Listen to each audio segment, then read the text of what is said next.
how to subtract decimal numbers. Let's see that.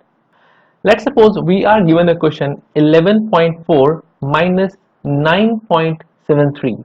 So let's see some rules how to subtract two decimal numbers. Rule number 1 says decimal point of both numbers should be vertically aligned. Now let's see how it works. So we will just write these two numbers on top of each other, 11.4, and as the rule says, decimal point should be vertically aligned or should be on top of each other. So it means that this 9.73, this decimal point or dot, should be underneath this dot of 11.4 or 11 or the decimal point of 11.4, and of course 9 will be here, 7 will be here, and 3 will be here, right? And we have to subtract this. Now we know that we can add 0 after the decimal place. It has no value, so just write 0 so that it should be a squared number.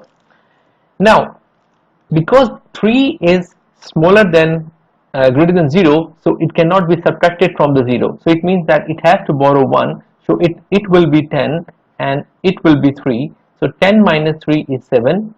Once again 3 is smaller than 7, so you cannot subtract it, so of course it has to borrow 1, so it will be 13 here like this, and of course here it will be 11 in the first place, then it will be 10 here.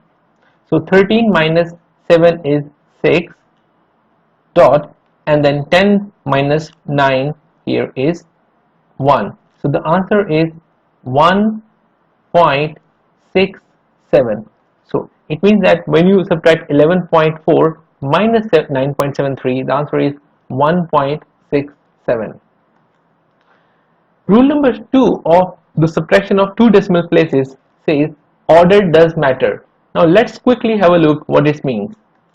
Now here order means that now you cannot write like 9.73 minus 11.4.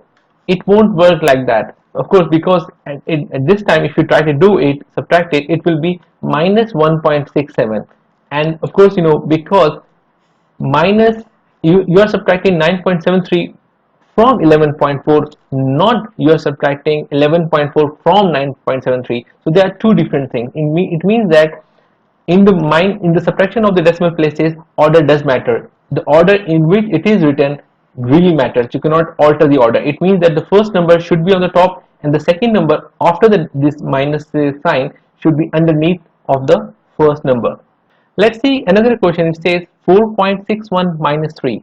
So once again, as we know, in the subtraction 4.61 should be written first and then 3 underneath. And of course, as the rule number 1 says, decimal or the dot should be on top of each other, because in the whole number or the integer, decimal line at the end, so decimal is here, so decimal is here, and we have 3 on the left side of the decimal, just like this number. And we know that you can add 0 after the as many 0 as you want after this decimal place. It has, these zeros have no values, right? And you're going to subtract it. Now 1 minus 0 is 1, 6 minus 0 is 6, dot would be as it is, 4 minus 3 is 1. So the answer is 1.61.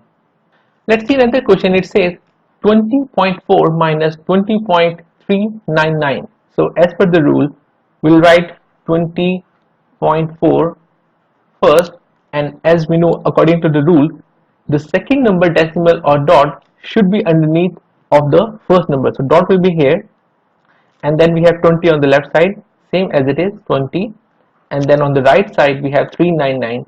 So we will write in the same way 399 like this, and we're going to subtract these two numbers. We know that we can add 0 after the decimal place, it has no values.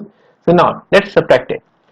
0 is less than 9, so you cannot subtract 9 from 0, so it has to borrow 1, and it has nothing, so it will borrow further from here, so it will be 3 here, and then after giving 1 to the right, it will left with 9, and now we have 10 here, right? So 10 minus 9 is 1, 9 minus 9 is 0, 3 minus 3 is 0, dot will or decimal should be as it is, 0 minus 0 is 0, or we have both zeros here, and we know according to the rule you cannot write 2 0 onto the left. There is only 1 0, so answer is 0.001.